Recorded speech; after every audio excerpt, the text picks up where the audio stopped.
आप लोगों का बहुत-बहुत स्वागत है कमोडिटी इनसाइट्स विद वंदना भारती और मैं हूँ वंदना भारती। बात करते हैं आज के कमोडिटीज़ के मूव्स की और कल जैसा कि मैंने कहा था कि कमोडिटीज़ में बहुत दायरे में कारोबार हो रहा है, खासकर गोल्ड और सिल्वर में और अगर एक डाउनसाइड लेता है तो ये डाउनसाइड कंटिन्यू रह सकता है। तो आज के दिन में हम लोगों ने बड़ा शार्प फॉल आते हुए देखा है यहाँ पे सिल्वर में और काफ़ी शार्प फॉल यहाँ पे आई है और गोल्ड में भी एक जो डाउनसाइड मूव है वो अब लगभग थोड़ा-सा क्लैरिटी के साथ यहाँ पे दिख रहा है कि एक डाउनसाइड मूव जो है वो कंटिन्यू यहाँ पे रहना चाहिए और कल मैंने कुछ लेवल्स बताए थे कि अगर इसके नीचे आता है तो एक कंफर्मेशन है कि यहाँ पे एक फॉल जो है गोल्ड और सिल्वर में देखने को मिलेगा।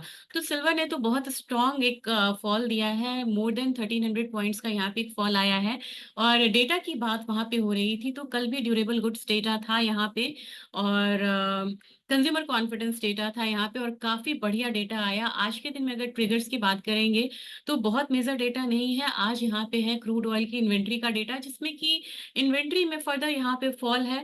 इसके बावजूद यहाँ पे हम लोगों ने क्रूड ऑयल प्राइसेस में एक हायर साइड आता हुआ नहीं देखा है।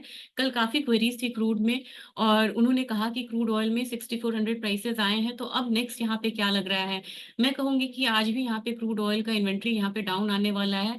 लेकिन साथ में कुछ जो रिसर्च हाउस हैं, गोल्डमैन सैक है या अदर रिसर्च हाउस हैं, उनकी रिपोर्ट्स आई हैं और उन्होंने अपना जो ईयर एंड टारगेट होता है, यानी कि क्रूड के प्राइसेस का जो आउटलुक है, उसे कम किया है, $5 से उन्होंने घटाया है। अब मुझे लग रहा है कि इसका भी एक असर जो है वो क्रूड ऑयल प्राइसेस पे देखने को मिल रहा है। तो फिलहाल एक जो प्रेशर है, ये क्रूड ऑयल पे भी रहेगा और जानते हैं आज के दिन में किस तरीके की स्ट्रैटेजी यहाँ पे होनी चाहिए। इनफैक्ट कह सकते हैं कि गोल्ड और सिल्वर में और बाकी कमोडिटीज़ में। तो अगर एक बार हम यहाँ पे अगर आके देखें तो मुझे लग रहा है कि यहाँ पे काफ़ी सारे रीज़न्स हैं जिन्होंने गोल्ड को एक यहाँ पे डाउन साइड देने की कोशिश करी है। पहला तो है कि अपनी इक्विटी में यहाँ पे बिल्कुल हायर साइड ट्रेड हो रही है और इक्विटी मार्केट काफ़ी अट्रैक्टिव होके ट्रेड हो रही है। बहुत ज़्यादा फॉल आने की संभावना यहाँ पे नहीं लग रही है और कल के दिन में यहाँ पे जीडीपी है यूएस का वो एक बहुत बड़ा ट्रिगर है। 1.4% हमारा था लास्ट क्वार्टर में यूएस का जीडीपी, ये 2.8% होने की यहाँ पे उम्मीद है। अगर ये 2.8% अगर आता है यानी कि डबल होता है, तो प्राइसेज़ में यहाँ पे स्टॉक्स मार्केट में एक जंप देखने को मिलेगा और वहाँ पे एक करेक्शन जो है वो गोल्ड में कंटिन्यू करेगा और अगर हम डेटा को फॉलो करके ट्रेड करें तो ज़्यादा बढ़िया रहेगा। अब यहाँ पे अगर हम डॉलर इंडेक्स को भी देखेंगे तो डॉलर इंडेक्स ने भी एक अपसाइड लेने की कोशिश करी है, ये दबाव डाल सकता है गोल्ड पे। कल गोल्ड के लेवल्स की बात हो रही थी और कल के दिन में देखिए एक डोज़ी बनाया, फिर आज के दिन में एक डाउनसाइड दिखा रहा है और मुझे लग रहा है कि प्राइसेज़ यहाँ पे 12 फिर 36 का जो एक लेवल है, वो यहाँ पे आज ईज़िली तोड़ सकता है और नीचे की तरफ प्राइसेज़ हम यहाँ पे आता हुआ देख सकते हैं $2515 से लेके अब मान के चलिए हम थोड़ा-सा अगर यहाँ पे नीचे की तरफ जाते हैं तो $2505 तक का जो एक लेवल है, वो यहाँ पे आपको देखने को मिलेगा।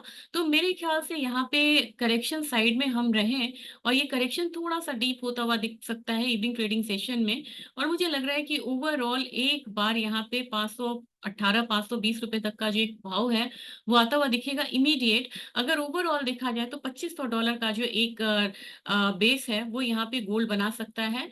इंटरनेशनल मार्केट की बात की जाए तो यहाँ पे 2505 से लेके 2500 तक का एक मेजर सपोर्ट यहाँ पे बनता हुआ दिखेगा। इमीडिएटली आप बोलेंगे कि यहाँ पे कितना फॉल आ सकता है, तो 25-20 के करीब एक फॉल आ सकता है। घरेलू बाज़ार में मुझे लग रहा है कि घरेलू बाज़ार में प्राइसेज़ इतने ज़्यादा करेक्ट यहाँ पे नहीं हुए हैं, जितना कि होना चाहिए था। तो मुझे लग रहा है कि यहाँ पे अभी फ़ॉल जो है वो इंटैक्ट रहेगा। कल मैंने आपसे कहा था कि अगर प्राइसेज़ नीचे की तरफ आता है तो करीब-करीब 71,575 के करीब आना चाहिए। मुझे लग रहा है कि अगर ये यहाँ पे ब्रीच होता है प्राइसेज़, तो हो सकता है कि एक बार हम प्राइसेज़ को थोड़ा-सा और नीचे आता हुआ देखेंगे और ये जो फ़ॉल है ये डीप हो सकता है और यहाँ पे आपको एक मौका मिल सकता है जिन लोगों ने कहा कि हमने गोल्ड में बाइंग नहीं करी है, 71,000 का लेवल एक बार आपको यहाँ पे देखने को मिलेगा। तो जो लोग गोल्ड में बाइंग नहीं कर पाए थे, फिज़िकल गोल्ड में ज्वेलरी नहीं ले पाए थे, उन्हें एक छोटा-सा मौका यहाँ पे मिलेगा और वहाँ पे आप अपनी बाइंग जो है वो कर सकते हैं। सिल्वर की बात की जाए तो सिल्वर ऑलरेडी यहाँ पे काफ़ी ज़्यादा एक डाउनसाइड लगाने की कोशिश कर रहा है। डेली पे देखें ये डेली का चार्ट है, यहाँ पे भी ब्रीच कर रहा है लेवल्स को। तो बहुत ज़्यादा डाउनफॉल तो मुझे यहाँ पे नहीं दिख रहा है क्योंकि अगर आप इसे एक बारी वीकली करेंगे तो चार्ट का जो एक चार्ट अगर देखना चाहेंगे तो बहुत ज़्यादा वीक नहीं लगेगा, लेकिन आपको लगेगा कि प्राइसेस एक बार यहाँ पे $28.75 के करीब यहाँ पे आ सकता है। इसमें कोई गुंजाइश, मतलब बहुत ज़्यादा कोई मतलब परेशानी नहीं है कि 28.75 के करीब आए। और हमारे बाजार में ऑलरेडी इसने एक बहुत बड़ा जंप दिया है। देखने की बात है खास, अगर आप यहाँ पे देखेंगे तो परसेंटेज टर्म्स में भी देखें तो 1.63% के करीब यहाँ गिरा हुआ है, यहाँ पे 1.60% के करीब गिरा हुआ है। तो बिल्कुल इन टेंडम विद यहाँ पे कॉमिक्स ट्रेड हो रही है यहाँ पे ये कमोडिटी। और हम लोगों ने एक फॉल आता हुआ देखा है। ये चार्ट में क्लैरिटी आपको तब आएगी जब आप इसे डेली पे देखेंगे। डेली पे आप देख रहे हैं तो फॉल आपको डीप लग रहा है, और मुझे लग रहा है कि प्राइसेस, मैंने एक ट्रेंड लाइन यहाँ पे खींचा था, मुझे लग रहा है कि प्राइसेस नीचे अगर यहाँ पे आता है तो 83,600 के करीब यहाँ पे एक फॉल जो है वो यहाँ पे कंटिन्यू रह सकती है। ड्यूरेशन आप पूछेंगे तो आज से लेके कल तक मुझे लग रहा है कि एक बार 83,600 के करीब आएगा। साथ में एक ध्यान में रखना होगा कि अगर यहाँ पे डेली क्लोजिंग 84,325 से ऊपर होती है तो फिर एक रिवर्सल आता हुआ देख सकते हैं। नहीं तो मुझे लग रहा है कि प्राइसेस नीचे की तरफ 83,500 600 के करीब जाएगा। तो थोड़ा फॉल अभी मुझे लग रहा है कि यहाँ पे और है यहाँ पे। क्रूड की बात मैं कर रही थी, क्रूड में भले ही यहाँ से एक अपसाइड लेने की कोशिश कर रहा है। आज इन्वेंट्री भी है, इसको ध्यान में रख के यहाँ पे हम ट्रेड करेंगे। और इन्वेंट्री यहाँ पे डाउन होने की उम्मीद है। तो अपसाइड अगर आता भी है यहाँ पे तो कहीं ना कहीं ये अपसाइड आपको 64.78 के करीब, यहाँ पे 64.70 के करीब यहाँ पे रुक जाएगा। तो जो लोग यहाँ पे बाय में ट्रैप हुए हैं कल के दिनों में, वो यहाँ पे निकल सकते हैं, क्योंकि एक मेजर एक जो ट्रेंड है वो डाउन साइड का ही थोड़ा सा बनेगा बाद में। लेकिन आज के दिन में थोड़ा भी रिवर्सल आता है तो वहां पे बाइंग पोजीशन में आप निकलिए।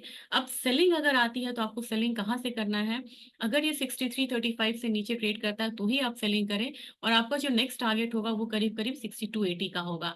तो अभी भी इस कमोडिटी में दोनों साइड्स के मूव बन रहे हैं। इनिशियली हम एक जंप आता हुआ देख सकते हैं, लेकिन अगर 63.35 से नीचे अगर ट्रेड करना शुरू करती है कमोडिटी तो यहाँ से आप एक जो मतलब कहते हैं डाउनसाइड सेलिंग स्ट्रैटेजी वो यहाँ पे क्रिएट कर सकते हैं। यहाँ पे एक और कमोडिटी है जिसने अच्छा खासा यहाँ पे डाउनफॉल आता हुआ देखा है। ये हम 16% पे नहीं जाएंगे क्योंकि ये यहाँ पे दिखा रहा है 10.66%।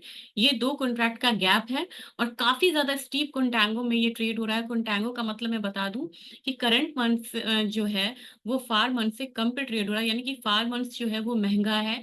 और अगर अक्टूबर की अगर बात करते हैं तो फार मंथ जो है वो करीब करीब 210 के करीब ट्रेड हो रहा है। वॉल्यूम वहां भी है, अगर आपको रोल ओवर का चिंता नहीं है करनी है तो आप डायरेक्ट यहाँ पे अक्टूबर कॉन्ट्रैक्ट में भी यहाँ पे ट्रेड कर सकते हैं। अगर इसकी बात की जाए सितंबर कॉन्ट्रैक्ट की तो डाउनसाइड अभी भी यहाँ पे है। मेजर जो बाइंग है वो करीब करीब आपको यहाँ पे मैं बता दूं अभी 172 के करीब ट्रेड हो रहा है। रिवर्सल अगर आता भी है तो रिवर्सल आपको बिल्कुल यहाँ पे आपको खत्म हो जाएगा। और ये रिवर्सल का करीब करीब मुझे लग रहा है कि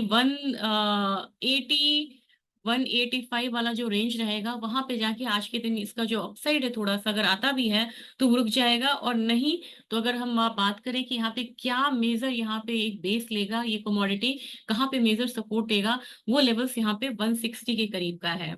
कॉपर में आज इनिशियली हम लोगों ने एक अपसाइड आता हुआ देखा, लेकिन यहाँ पे फिर से एक बिकवाली जो है वो हावी हो रही है। मुझे लग रहा है कि इस कमोडिटी में बहुत ज्यादा अपसाइड की मतलब गुंजाइश कम लग रही है। 815 के करीब आता है तो यहाँ पे बाइंग करें। 822 का टारगेट रखें, स्टॉप लॉस यहाँ पे 813 रुपये 812 रुपये 50 पैसे के करीब का रखना होगा। और सबसे ज्यादा अगर किसी कमोडिटी में अभी डाउन साइड मूव आया है ये यहाँ पे टर्मरिक है। टर्मरिक के बारे में मैं बोलना चाहूंगी कि अभी भी आपको पेशेंस के साथ वेट करना होगा। 12,000 से 12,200 के बीच में इसमें एक अच्छी खासी बाइंग जो है वो यहाँ पे आ सकती है और वहां तक आपको वेट करना होगा। और इनिशियली मुझे लग रहा है कि जीरे में भी अब एक बेस बनने की शुरुआत हुई है। 25,500 से ऊपर आए तो आप इसे 26,000 के टारगेट के लिए यहाँ पे बाई करके चल सकते हैं। और इसके अलावा अगर आप कोई कमोडिटी प्रॉमिसिंग बोलेंगे तो मुझे लग रहा है कि यहाँ पे गम में एक बाइंग आप कर सकते हैं।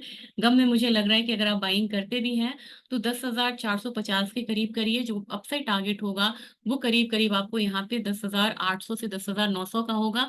अगर आप सेकंड टारगेट की बात करेंगे, तो मैं ये सेकंड टारगेट 11,200 का देना चाहूँगी और इसके लिए टाइम पीरियड मेरा थोड़ा-सा लंबा होगा। 11,200 तक के जो टारगेट्स हैं, वो यहाँ पे कल के दिन अगले हफ्ते आपको देखने को मिल सकता है और इकोनॉमिक कैलेंडर्स की बात की जाए, तो कल आपका डेटा जो है ये काफ़ी इम्पोर्टेंट रहेगा। करीब-करीब यहाँ पे 6 बजे के करीब आपको जीडीपी डेटा आ जाएगा यूएस का, ये काफ़ी इम्पोर्टेंट है। इनिशियल जॉबलेस क्लेम आएगा, टाइमिंग सेम है, तो 5:30 या 5 बजे से आपको ये मूवमेंट आनी शुरू हो जाएगी। और अगर मैंने आपको बार-बार बोला है, इस बार फ्राइडे हो सकता है कि मैं फ्राइडे अपडेट ना दे पाऊँ, मुझे एक सेमिनार में जाना है। तो वहाँ पे आप देख सकते हैं, फ्राइडे बिल्कुल मिस मत करिएगा क्योंकि फ्राइडे बहुत सारे डेटा हैं। यहाँ पे पीसीई प्राइस इंडेक्स है, फिर आपको कोर पीसीई प्राइस इंडेक्स है, ये सारी चीज़ों का इम्पैक्ट बहुत ज़्यादा आता है। तो फ्राइडे आपको बहुत सँभल करके ट्रेड करने की ज़रूरत होगी यहाँ पे। तो ट्रेडिंग स्ट्रैटेजी लेवल्स के अकॉर्डिंग करें और क्रूड में मैंने आपको कहा है कि दोनों साइड का मूव देखने को मिल सकता है। गोल्ड, सिल्वर में क्लैरिटी है कि डाउन साइड में ही ट्रेड होना चाहिए इसे। अगर कॉपर की बात की जाए तो कॉपर थोड़ा अपसाइड आए तो ही यहाँ पे बाइंग करें। गम में एक बाइंग लग रही है मुझे और जीरे में मुझे बाइंग लग रही है, बाकी मुझे टर्मरिक में एक फॉल लग रहा है। कैस्टर सीड की बात की जाए तो कैस्टर सीड में मुझे 5800 तक लग रहा है, एक डाउन साइड है 5700 तक, इसके बाद एक बाउंस देखने को मिल सकता है। तो इसके साथ आज रैप अप करते हैं शो को और फिर मिलते हैं कल और कल के दिन में ट्रेडिंग स्ट्रैटेजी के साथ यहाँ पे ज़रूर मिलेंगे। Thank you.